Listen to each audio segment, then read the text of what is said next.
Hulk, তোমাকে চাকরি থেকে বরখাস্ত করা হলো। আজ থেকে তুমি এই অফিসে আসতে পারবে না। কিন্তু ম্যাম, আমি তো সব কাজ ঠিকভাবেই করেছি, তাও আমাকে চাকরি থেকে বের করে দিচ্ছেন কেন? আমি তোমার কোনো কথা শুনতে চাই না হাল্ক। তোমাকে আমাদের আর প্রয়োজন নেই, তুমি এখন চলে যাও। হায় রে ভাগ্য, কোম্পানির জন্য এত গাধার মতো কাজ করি, তাও ম্যাম আমাকে ষড়যন্ত্র করে বের করে দিল। আজকে যারা আমার উপর অন্যায় করেছে তাদের আমি রাস্তায় এনেই ছাড়বো। তুই এসেছিস বাবা, তোকে এমন দেখাচ্ছে কেন? মা, এত কষ্ট করার পরও আমার চাকরিটা চলে গেছে।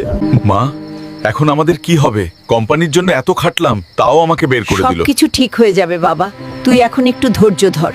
এই নে বাবা, আমার এই গয়নাগুলো বিক্রি করে তুই নতুন করে কোনো ব্যবসা শুরু কর। কিন্তু মা, এগুলা তো তোমার শেষ গয়না, এগুলো আমি নিতে পারবো না। তোর এগুলা নিয়ে চিন্তা করতে হবে না বাবা, এগুলোর উপর আমার কোনো টান নেই। কিন্তু তুই যদি কিছু করতে পারিস, সেটাই আমার সবচেয়ে বেশি খুশির কারণ হবে।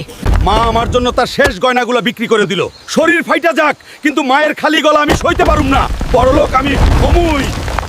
যাই, এখন এই লাল চন্দনগুলো বাজারে বিক্রি করে আসি। আমাকে আমার ভাগ্য পরিবর্তন করতেই হবে। আর তোমরা যদি চাও আমি সবার মুখে উচিত জবাব দেই, তাহলে চ্যানেলটা সাবস্ক্রাইব করে পাশে থাকো। এই নে হাল্ক, এই পুরো টাকার বান্ডিল তোর। তুই যদি এইভাবে কাঠ বিক্রি করিস, তাহলে তুই তাড়াতাড়ি অনেক কোটিপতি হয়ে যাবি। জি চাচা, তা তো আমাকে হতেই হবে।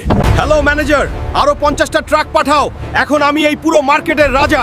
মা, আমি আসছি তোমার কাছে। তোমার ছেলে আর কোনো সাধারণ মানুষ নেই। প্লিজ হাল্ক, তুমি আমাদের কোম্পানি কিনে নিও না, না হলে আমাকে যে রাস্তায় নামতে হবে।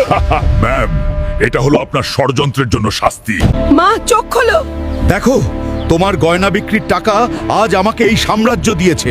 এই পুরো রাজপ্রাসাদ এখন তোমার। এইভাবে সফল হতে শিখো বন্ধু, কখনো হাল ছেড়ো না।